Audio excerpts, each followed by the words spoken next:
Hello everyone, welcome. How are you doing today?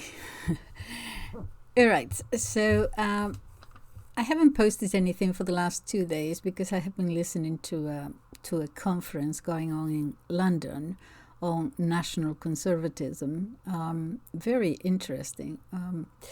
It is organized by the Edmund Burke Society, and this is a group of people of great renown and note, talking about basically where society is at the moment, how we lost our way, and how to perhaps not necessarily go back. That is what the critics accuse them of. It's not a question of going back, but it's a question of taking into account where we come from and where we should be going, or how we need to change what is happening today in practically every country in Europe, culturally and politically and so on. And because I will mention just 2 or 3, but before I do that, I'm going to tell you, and don't go to it right away, because I'm going to put a link below to a video. It's only 4 minutes, and it's about 2 little kids dancing folklore. And it's the cutest thing you've ever seen. They're about 6 years of age, brother and sister. And they are from the region of Spain of Aragon. You've heard of Catherine of Aragon, right? Okay, so Aragon, I need to explain perhaps that in Spain every region has its own peculiar folklore, dancing and singing and so on, costumes, and they're all very, very different. And this particular one is from Aragon, and the dancing and the traditional dancing and singing and so on is taught at schools, and kids learn it. And so sometimes you have, older people, their grandparents singing, and the little kiddies dancing, and this is cute. It's only 4 minutes, and if you watch it, when you watch it, keep watching it, because at about just before the 3rd minute, something happens there that is going to bring a smile to your face. All right, now for serious things. First of all, one that I was going to talk about before I decided to talk about the conference, and that is that the Grey Zone, these independent journalists, they have a YouTube, not only YouTube, many other channels, and they talk about politics, and they have been put on the hit list of the one side of the war. I have to be careful. Some call it the kill list.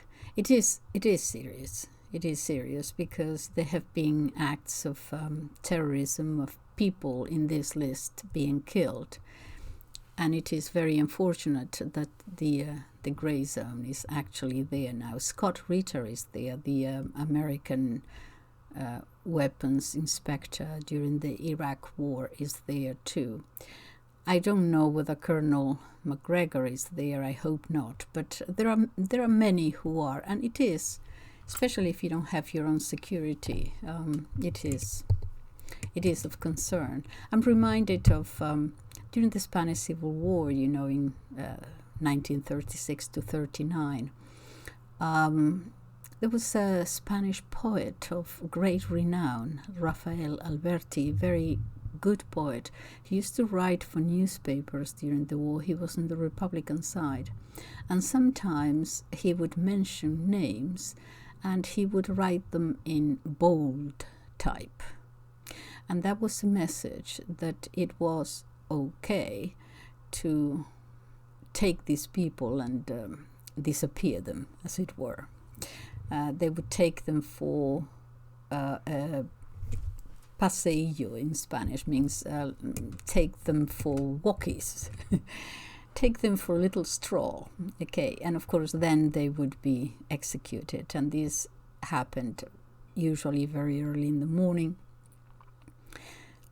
You remember the Winston Churchill said something about this. He said that in a functioning democracy, the only person who knocks on your door at 6 o'clock in the morning is the milkman. Anyway, these hit lists are serious. You don't want, in a time of war, to be on any government's list. So I was kind of concerned about this.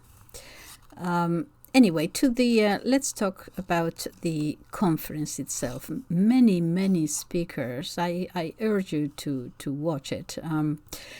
One of them is, let me see, I have a little list here of the people. Yeah, one of them is the sociologist Frank Ferrudi.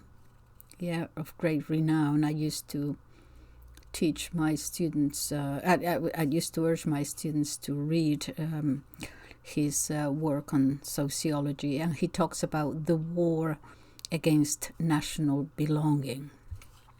This thing about people, especially the working class, being, for the most part, very patriotic because they feel they belong to a place where the people, more affluent people, you remember that saying, they don't belong in the distinction between people who don't belong anywhere and the people who belong somewhere. He talks about that. Another one is the conservative politician Jacob Rees-Mogg. Very well known in England. For those of you outside of England, you may not know of him. He used to be called the gentleman from the 18th century because he's that kind of person who should wear a monocle or something like that. You know this idea that we have of countries, the prototype, the archetype of countries that are usually not correct. It's not that everyone is like that in that country, but it is what is distinct about that particular country. So say, for example, the outside of the United States, the typical American, to those who know nothing about it, would be the Texan guy with the Texas hat and the gun and so on. If it is Spain, well, it's always a flamenco dancer or a matador, a torero. Of course, this is not right. I mean, I couldn't begin to dance flamenco not coming from Andalusia, from the south of Spain, if my life depended on it. But so in England, we have this idea outside of England that the typical Englishman is that Englishman with the bowler hat and the umbrella and so on. Well, this guy, Jacob Rees-Mogg, is actually that type of person. And conservative and Catholic, actually. He has 6 children. And he talked about family and tradition, but he goes all the way to the corn laws. For a while during the Brexit years, we thought that he might end up being the Prime Minister, actually, but then he didn't move alongside those lines, and so Boris Johnson became the Prime Minister. Worth listening to. There is Michael Anton, an American. There is also another speaker is Matthew Goodwin, and he talks about globalization and the 20% elite that is in our countries. The rest of the population, 80% or perhaps more, are being sacrificed at the altar of this financial transnational elite. Worth listening to. Who else is there? Danny Kroger. These are all thinkers. Some of them politicians, some of them journalists. And he mentions about the Brexit years. Amazingly, this is 7 years ago.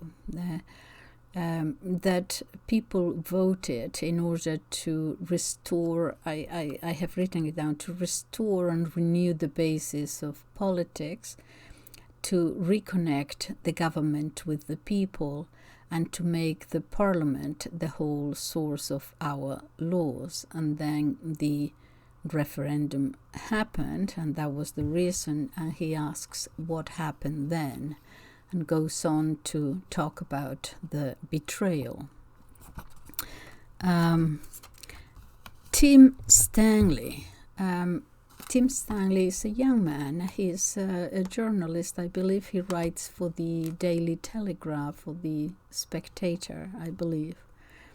And he started talking about how we need to ask ourselves, put a mirror to our soul, as it were, and ask ourselves what is happening. He goes back to the he even mentions the stealing of the monasteries sold for a few bucks to the aristocracy and so on. As I was listening to him, since this is Catholic channel, I thought, this guy is Catholic. I don't know, it was the way he was speaking.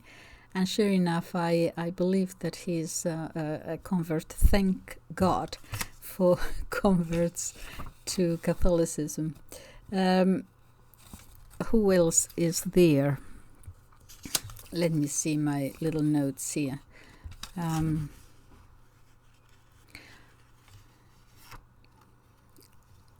Yes, they all. And of course Douglas Murray. He's also there, and he talks about the fact that this equality, diversity, inclusion, which is what he writes about most of the time. And he takes it back to saying, well, all those are very nice words, but really at the very bottom of this is people who want to destroy traditional society, and their rage is based not on moral grounds, he argues, but on envy and resentment. He's very articulate, as you know, so worth listening to. Most of them refer to how the working class in England, in America, I think you probably call them the middle class, but it's ordinary people, really, who have been, for the most part, in this post-democracy, they call it, this post-democracy era, how they have been battered and broken, really, on all sides. And if that wasn't enough, they, at the same time, simultaneously, they're being derided and insulted as thickos and gammons and all those words. Anyway, so I am recommending it. Yes, I don't think I have written anymore. I'm recommending it. Is the National Conservatism, the Edmund Burke Society. If you have a few minutes, do watch it. Now for the video that I have put here, as I said, in Spain, each region has its own folklore. And folklore, the dancing and so on, obviously these old dances reflect the time of old, yes, the peasant societies, imagine, when perhaps men and women get together at the local fiesta and so on. And there is a sense of courting, and all these dances reflect that. In this particular dance that these two little kiddies are going to perform for you, by the way, this is taught at schools, okay, so most people learn it, and it's a way, is connecting with where you come from, with tradition. And I don't want to give it away what is going to happen in the minute 2:45 or something, but you will see what I have talked about so many times, that in these older societies, the role of women is that of authority, not power, and therefore they are in these traditional societies, males have no problem exalting womanhood and putting womanhood up on a pedestal, which other societies seem to have a problem with. Reflected on, as I said in another video, on this problem with the Virgin Mary, and I have referred to it a number of times. Is it really the Virgin Mary, or is it your idea of womanhood or motherhood that you have a problem with? Anyway, I'll put it down below, and thank you for joining me today. Bye-bye.